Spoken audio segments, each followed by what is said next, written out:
I used to drown in problems because I was trying to solve everything at once. Then I changed how I work and it completely transformed my life. Here are 3 steps that if you follow, can do the same for you. The first step is that you have to stop solving other people's problems. Okay, one of the most common traps is trying to solve everything for everyone. And I get it because it feels like helping. But in reality, what it does is it creates dependency, because then that person is dependent on you rather than themselves to solve their problems in the future. And so if you're always jumping in to fix things for all the people around you, whether it's your family, whether it's your team, they will never develop problem-solving skills and you become the bottleneck.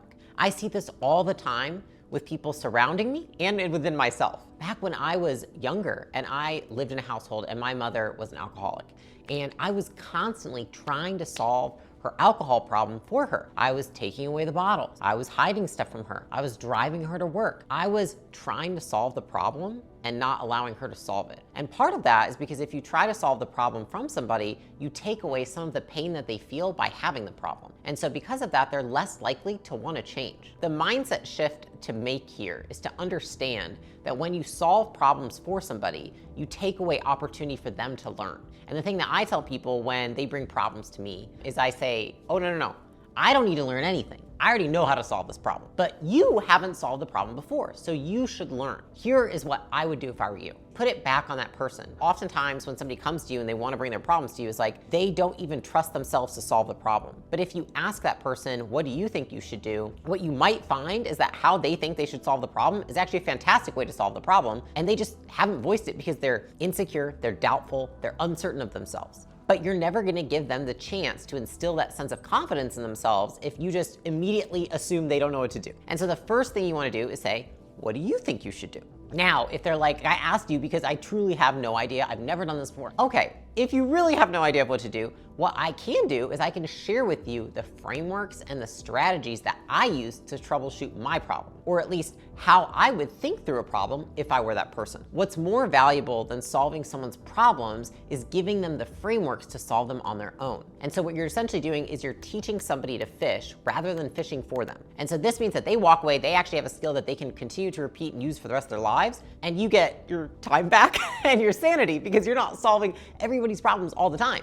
Teaching others to solve problems is the fastest way that you can multiply your impact. Teaching people to do anything that you yourself are used to doing is the fastest way to get leverage. It's the fastest way to multiply your impact. It's the fastest way to relieve some of your time. And I get it because listen, I used to be the type of person that wanted to solve everyone's problems. But what I realized is that was actually very selfish of me, because when I solve problems all on my own, I steal the learning and the opportunity from other people to acquire those skills. So if you really care about people, you will let them solve their own problems. Here's a question that I would ask myself if I were trying to figure out if I was constantly solving other people's problems. How might my involvement in solving this problem create dependency, and what impact would that have on that person's growth or mine?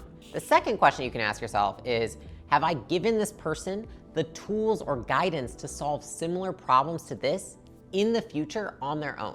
Something that I catch myself doing all the time is that people will come to me and ask me questions, and they'll say, what do you think about this? And when I'm not being mindful, I'll just give them an answer. When I am being mindful and I'm in the moment and I'm present, I'm like, oh my gosh, this is a great opportunity to solve the problem. So much so that the other day when a teammate was incessantly asking for the answer to a problem, I said, listen, I don't need to learn this, but you do. And if I solve this problem for you, then really nothing changes in my life. But if you know how to solve this problem, then you gain more skills and you get to tackle this with confidence in the future. And you probably gain significantly more confidence than if I were to just do this for the 100th time. Throughout life, you are going to be confronted with endless problems. Taking on other people's problems doesn't help you and it doesn't help them. It steals your time and it steals your attention. And it steals from them the skills and the confidence that they would get if you pushed it back on them to solve their own problems. So once you've bought yourself enough time back by not solving everybody's problems, then you want to get better at building your problem-solving skill set.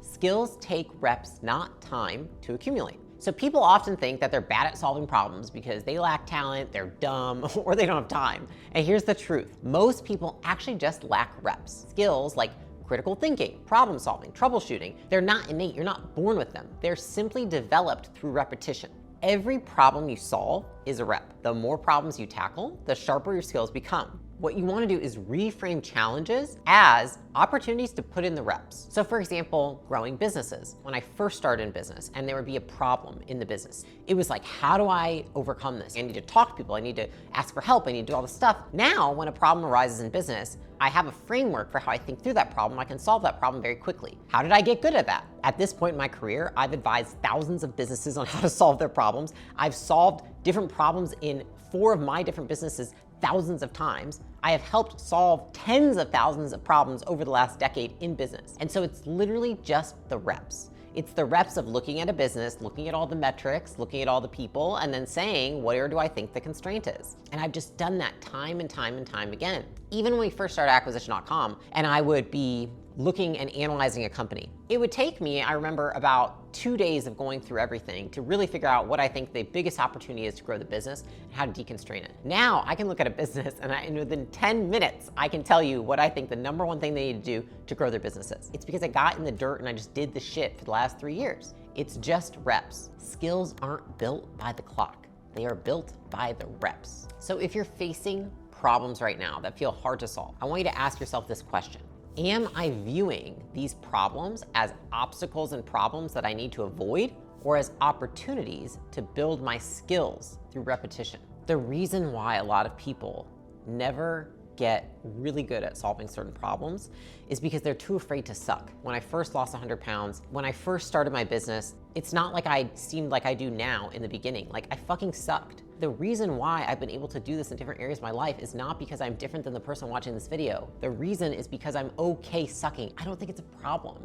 I think that that's where greatness is born. And so you have to embrace this mindset that skills are built in the suck. They're not built when you feel great. So now that you understand, it is about the reps that you put in, not the time you put in, to actually solving problems. Let's reframe how to approach solving your problems in general. One of the most important epiphanies that I have ever had, which is that you solve problems in sprints, not marathons. Okay, the biggest mistake that we make is treating every problem that comes on our plate as if it is equally urgent and important. When you are constantly available to fix things and solve problems, you become reactive, not proactive. And what this does is it creates an illusion of progress, but it leaves most of your problems half solved. So you don't get that feeling of confidence from actually solving a problem because you have a bunch of half-baked solutions. So instead, we want to treat problem solving like a sprint. We want to focus on one problem at a time, give it our full attention, and push all the way through until it is fully resolved.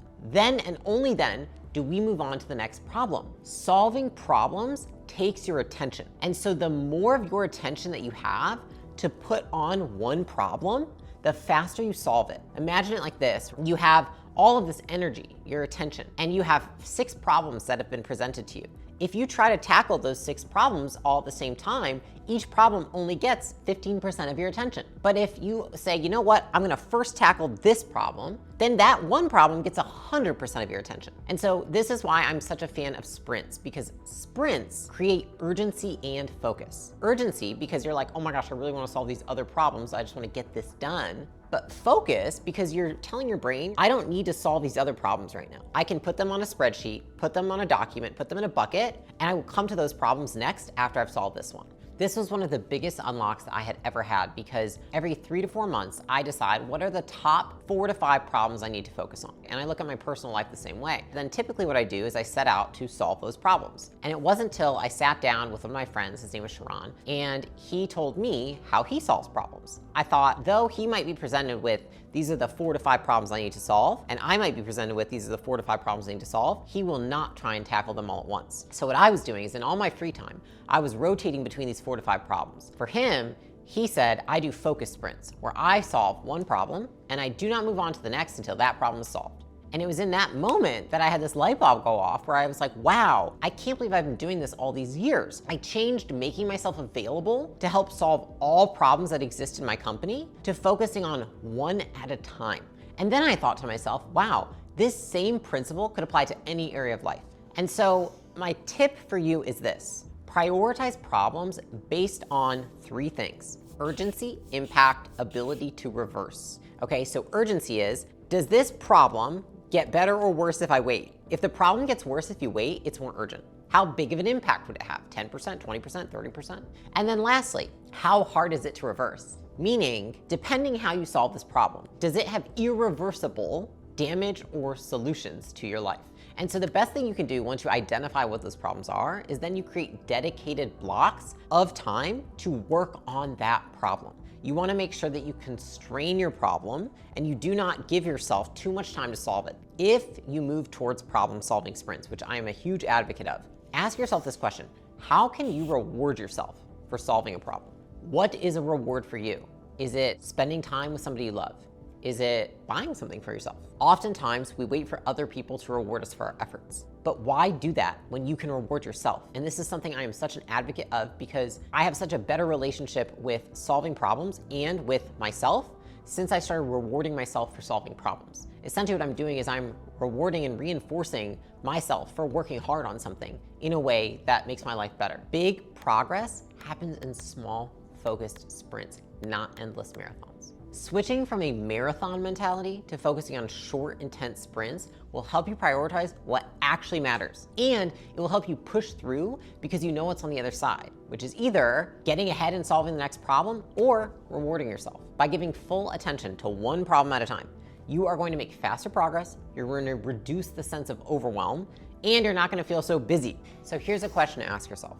Which problem of all the problems on my plate, if solved first, will give me the most attention back? And that's the one you want to start with. So to sum it all up, we want to stop solving problems for other people. We want to start building our problem-solving skills with reps, and we want to tackle issues with focused sprints. Problem solving is not about being busy. It's about transforming how you work. It doesn't mean that you need to work harder. It means that you need to put more time into thinking about what you work on at what point in time.